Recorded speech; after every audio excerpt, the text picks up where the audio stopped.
ಚಾಮರಾಜನಗರದವರೆಗೆ ಹೆಚ್ಚು ಕಡಿಮೆ ಪಶ್ಚಿಮ ಘಟ್ಟ ಪ್ರದೇಶಗಳು ಮತ್ತು ಅದರ ಆಸುಪಾಸಿನಲ್ಲಿರ್ತಕ್ಕಂಥ ಜಿಲ್ಲೆಗಳು ಪ್ರಮುಖ ವಾಣಿಜ್ಯ ಬೆಳೆ, ರೈತರ ಪ್ರಮುಖ ವಾಣಿಜ್ಯ ಬೆಳೆ ಅಡಿಕೆ.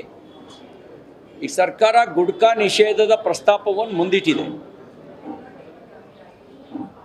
ಏಕಾಏಕಿ ಯಾಕೆ ಜ್ಞಾನೋದಯ ಆಯಿತು? ಏನಾದ್ರು ಗುಡ್ಕಾ ಕಂಪನಿ ಜೊತೆಯಲ್ಲಿ ಒತ್ತಡ ಹಾಕಿ ವ್ಯವಹಾರ ಕುದುರಿಸ್ಕೊಳ್ಳುವಂಥ ಆಲೋಚನೆ ಇರ್ಬೋದಾ?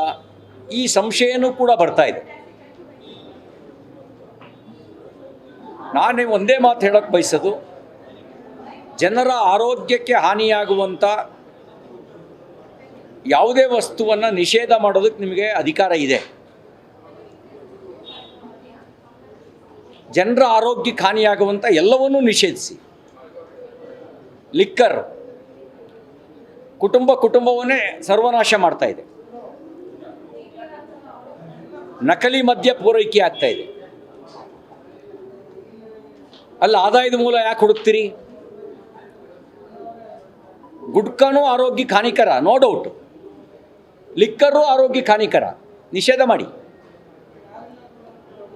ಸಿಗರೇಟು ಆರೋಗ್ಯಕ್ಕೆ ಹಾನಿಕರ, ನಿಷೇಧ ಮಾಡಿ.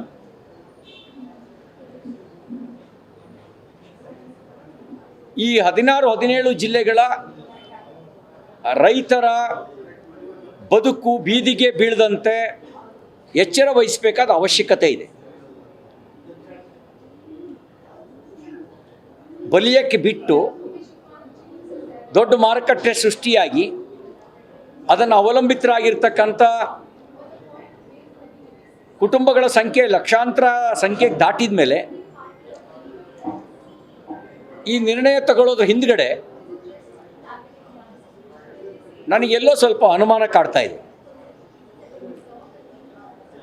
ಈ ಅನುಮಾನ ಗುಡ್ಕಾ ಕಂಪ್ನಿಗಳ ಜೊತೆಯಲ್ಲಿ ವ್ಯವಹಾರ ಕುದುರಿಸ್ಕೊಳ್ಳೋಕ್ಕಾಗಿದ್ದರೆ ಅದಕ್ಕಿಂತ ಇನ್ನೊಂದು ದ್ರೋಹದ ಸಂಗತಿ ಮತ್ತೊಂದಿಲ್ಲ.